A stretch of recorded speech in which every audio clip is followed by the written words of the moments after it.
ಇನ್ನು ಬಿಜೆಪಿಯ ಈ ಆರೋಪಕ್ಕೆ ಸಿಎಂ ಕುಮಾರಸ್ವಾಮಿ ತಿರುಗೇಟು ಕೊಟ್ಟಿದ್ದಾರೆ. ಸರ್ಕಾರದ ವಿರುದ್ಧ ಇಷ್ಟು ದಿನ ಹಗುರವಾಗಿ ಮಾತಾಡಿದ್ದು ಯಡಿಯೂರಪ್ಪ. ಹಾಗೆ ನೋಡಿದ್ರೆ ನಾವು ಬಿಜೆಪಿಯ ವಿರುದ್ಧ ಧರಣಿ ಮಾಡಬೇಕು, ಸಾಲ ಮನ್ನಾ ಕುರಿತು ಸರ್ಕಾರ ಯಾವ ಕ್ರಮಗಳನ್ನ ಕೈಗೊಳ್ತಾ ಇದೆ ಅನ್ನೋದನ್ನ ಹೇಳ್ತಾ ಇದ್ರು, ಕೇಳಿಸಿಕೊಳ್ಳುವ ವ್ಯವಧಾನ ಅವರಿಗೆ ಇಲ್ಲ ಅಂತ ಹೇಳಿದ್ದಾರೆ.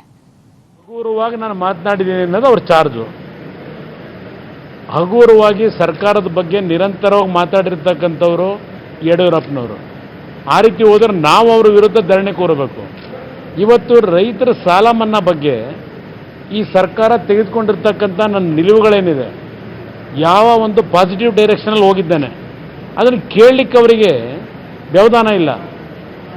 ನಾನು ಯಾವಾಗ ರೈತರ ಸಾಲ ಮನ್ನಾ ಬಗ್ಗೆ ನಮ್ಮ ಸರ್ಕಾರ ತಗೊಂಡಂಥ ನಿಲುವುಗಳೇನು ಅನ್ನೋದನ್ನು ಹೇಳಲಿಕ್ಕೆ ಪ್ರಾರಂಭ ಮಾಡಿದ ನಂತರವೇ ಅವ್ರು ಶುರುವಾಗಿದ್ದು. ರಾಷ್ಟ್ರೀಕೃತ ಬ್ಯಾಂಕ್ನವರು ಎಲ್ಲಿ ಒಪ್ಕೊಂಡ್ರು ಅಂತ ಪ್ರಶ್ನೆ ಮಾಡೋದಾದರೆ ಯಾರಾದ್ರೂ ಬಾಲಿಶ ಅಂತ ಹೇಳೋದಿಲ್ವಾ? ನಾನು ಈಗಾಗಲೇ ಪ್ರಾರಂಭ ಮಾಡಿದ್ದನ್ನು ಅವ್ರು ಅರ್ಥ ಮಾಡ್ಕೋಬೇಕು.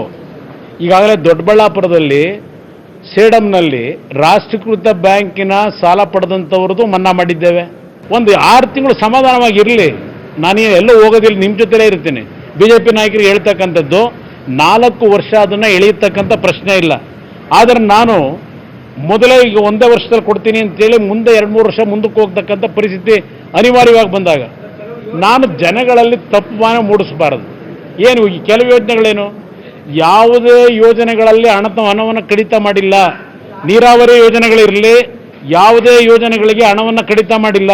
ಕೊಪ್ಪಳ ಇರಲಿ, ಬೆಳಗಾವಿ ಇರಲಿ, ನಿಮ್ಮ ಅಮರ್ಜಾ ಇರಲಿ, ಯಾವುದು ಹೇಳ್ಕೊಂಡಿದ್ದೀರಲ್ಲ, ಯಾವುದೇ ಯೋಜನೆಗಳಿಗೆ ಕಡಿತ ಮಾಡಿಲ್ಲ. ಎಲ್ಲ ಯೋಜನೆಗಳು ಹಿಂದಿನ ಸರ್ಕಾರ